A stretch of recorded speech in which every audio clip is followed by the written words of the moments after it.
What's happening everyone, my name is Alex and welcome back to a new action camera review. Today we are checking out another one from EKEN called the H6S. So you can find this camera for somewhere between $80 to $100, of course it depends on where you buy it. And this is also a camera that can record in real 4K at 30 frames per second. The camera also supports image stabilization for 4K recordings, but if you plan on using the image stabilization, the camera can only do 4K at 25 frames per second with the image stabilization on. So if you're recording in 4K at 30 frames per second, there is no image stabilization. And I guess we can start by checking out some footage with the image stabilization on and with the image stabilization off.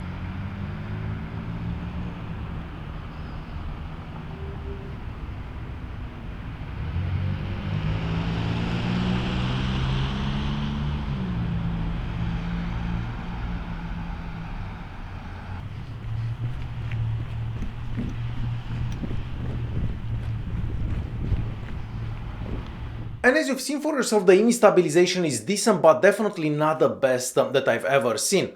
Now, you may have also noticed that whenever I'm recording in 4K at 25 frames per second, and we also have electronic image stabilization, the picture is a bit cropped in and the quality decreases a bit as well. So this is what we get with this particular camera.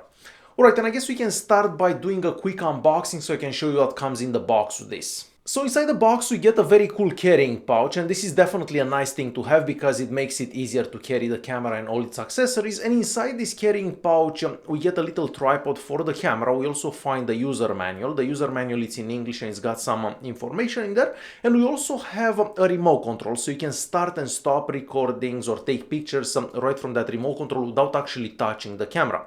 The remote control only works good up to 5 to 8 meters away from the camera.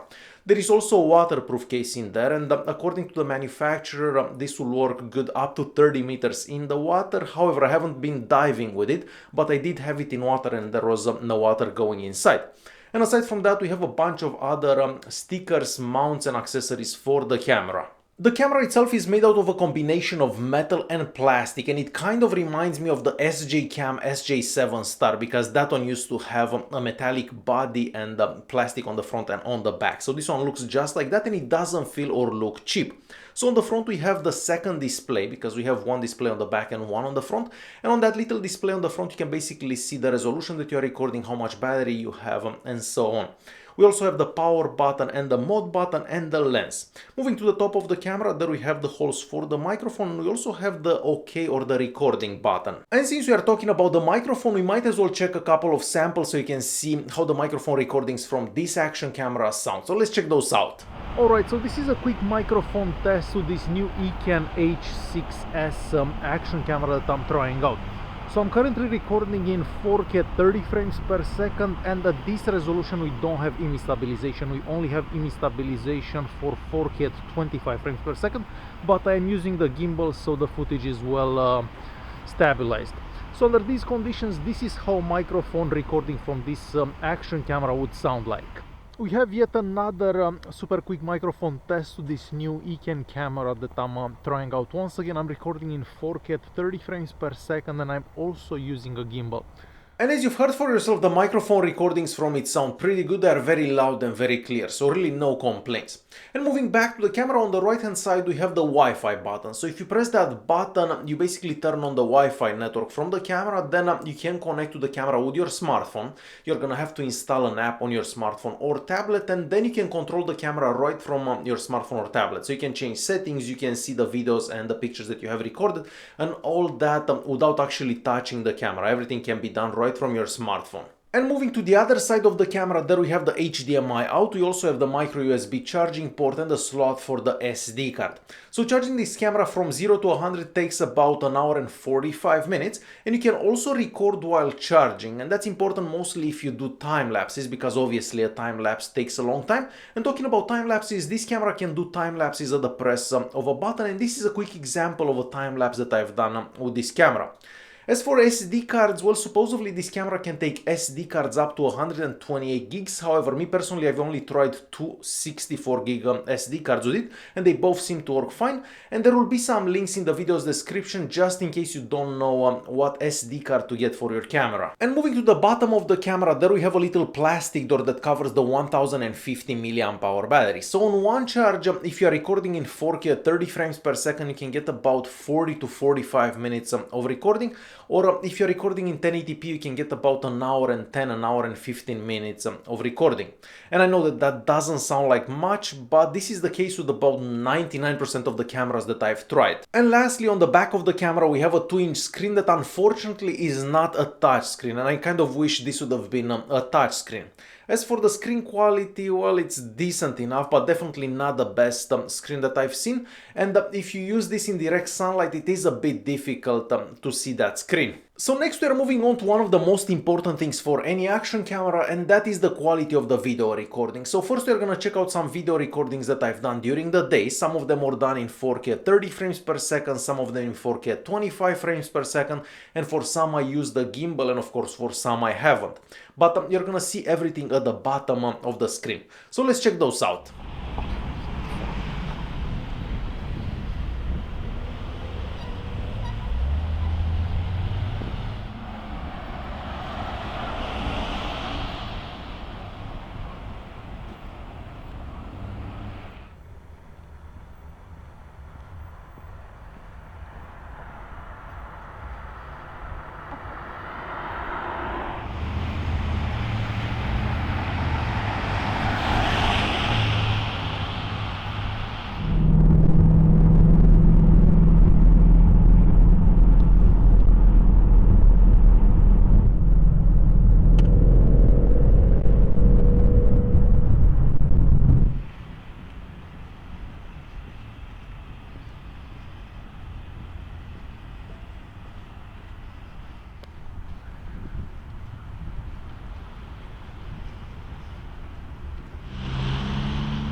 So personally, I love how the 4K at 30 frames per second recordings from this camera look like. The videos are clean, sharp. I guess the dynamic range could have been a bit better, but decent enough for the price.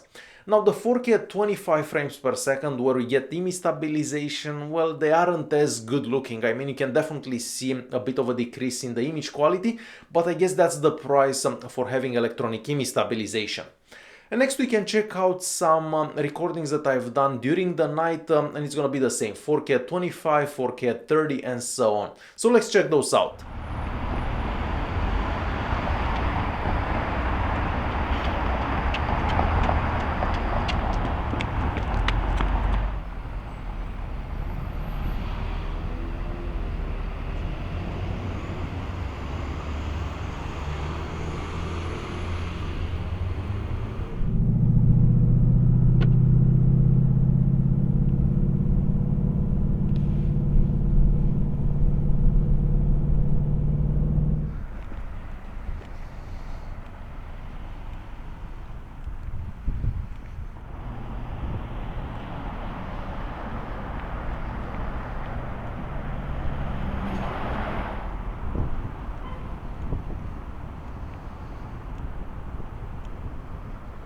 And as you've seen for yourself, the nighttime recordings aren't spectacular, but they are definitely better than a lot of other action cameras that I've tried in the past, mostly action cameras under $100.